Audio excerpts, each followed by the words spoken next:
Hello, hello, hello, and welcome, welcome. Today, I am going to talk to you about my doctor's visit. So, if you have been following my journey, then you know I was in such turmoil and just undecisiveness about whether I should stay on a 10 milligram dose of Mounjaro or whether I should titrate up to 12.5. Now, just let me tell you a little bit about my journey, just to give you a little recap. So, I have lost over 70 plus pounds taking Mounjaro. I have been taking Mounjaro for 15 months. And when I started my Mounjaro journey, one of the main reasons I started my journey was because I found out my A1C put me over the top because I was a pre-diabetic for so long, but I became a diabetic. My A1C was 7.6%. So that's one of the reasons why I am currently taking Mounjaro. Over the course of these 15 months, my A1C has dropped. And so when I decide to titrate up, it's not really only based on whether I'm losing or not and the side effects. It really also has been my A1C. So I will share with you before I get into what the decision was that I don't know my results as of the recording of this video, what my A1C is. I will probably likely find out shortly after this is recorded. So I'll either talk about it when I live stream on Sunday at 2, or I'll make a separate video about it, or a little bit of both. But I just wanted to let you know, so that didn't factor into this decision. If you watched one of my previous videos, and I'll put them up here, and some of my other previous videos or live streams, I talked about how I would have liked to have taken my blood work before my doctor's appointment, a couple of days before, so that when I went to the doctor, I could be armed with this information and we could have a more productive visit. But she wasn't responsive to that. So I think that's my plan moving forward for the next visit.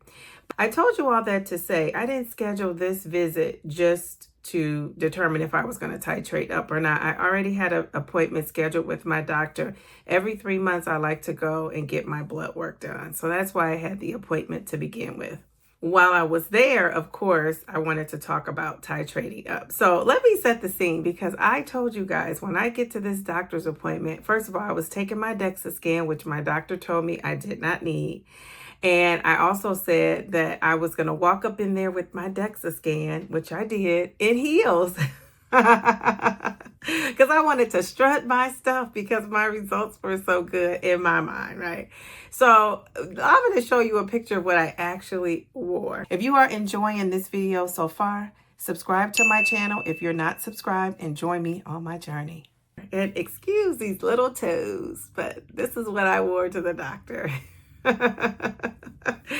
So I did not wear the heels. The reason why I didn't walk up in there with the heels on is because, first of all, I wear pretty much the same uniform. I call it my doctor's uniform when I weigh in. Because I can't weigh in like I do at home in my birthday suit, I had to, I dress light, right? So I, don't want those clothes to factor in too much on that scale. But another reason is because my daughter and I went bowling. I'll show you a little picture of her doing her thing. But my daughter and I went bowling, and I just had to dress for comfort. So I thought, I'm not wearing heels in there.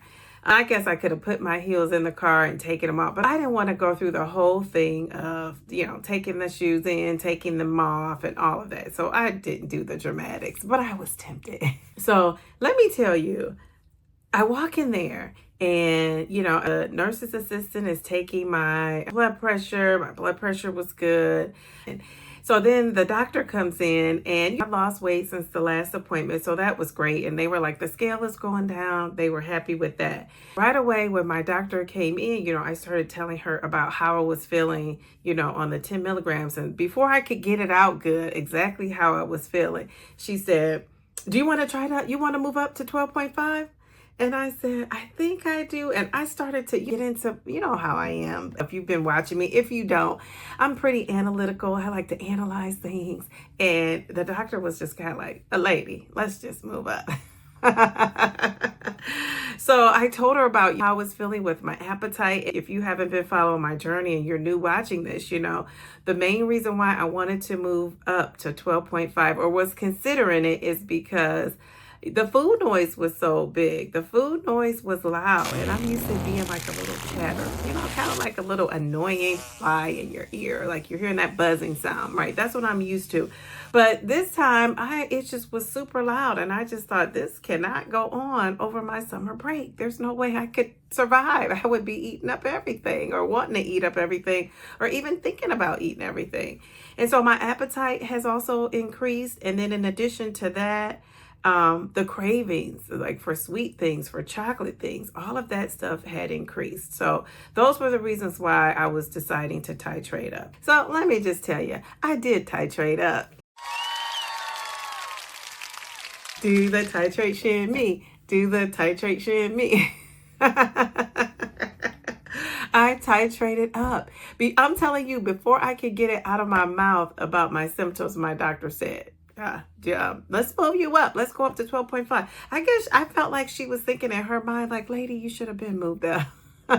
Maybe not. She didn't come right out and say that, but that's just kind of like she was on it. Like, it was like no convincing her. The minute I said I'm having some struggles, she's like, let's move up. And so that just confirmed for me I'm doing the right thing. So yeah, it was interesting how it all went down.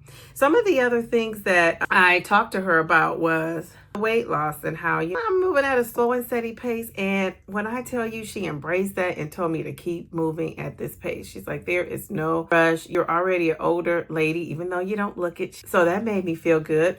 She told me that the skin gets very loose, and I'm going to have a hard time with skin if I lose so fast. So she said, take your time, and work on those habits, moving your body, drinking the water, eating the protein, exercising, all those things that we all know to do, and getting sleep. That's another thing, getting sleep.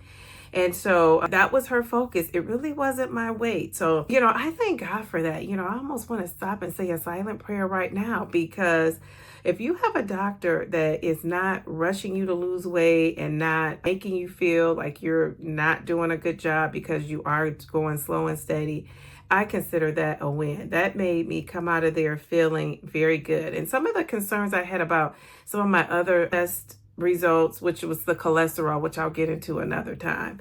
But, just the way she calmed my fears and we talked about all those things, I felt good about that.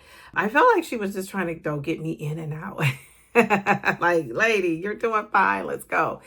This is just a teacher in me. I would like to share with you 8 things that you should ask your doctor before you even think about titrating up. And I kind of went through some things in one of my previous videos, but I'm just going to break down what you need to talk about with a doctor, because I realize that some people don't have a relationship with their doctor. You may have had to get a new doctor since you've gone through this GLP-1 journey. You may be new on this GLP-1 journey, and you may not know what to ask a doctor. Maybe you're on 12.5, maybe you're on 5, and you just kind of have titrated up by your doctor automatically putting that script in every 4 weeks. I'm just going to share with you some quick things that you can ask your doctor before you decide to titrate up. These are some crucial questions.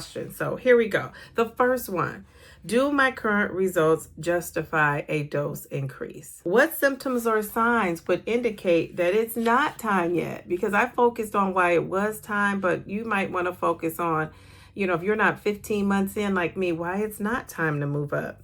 Will a higher dose help reduce your food noise, or will it increase your energy? I didn't really talk about my energy a lot because my energy has been pretty consistent. I really haven't had any high highs and low dips.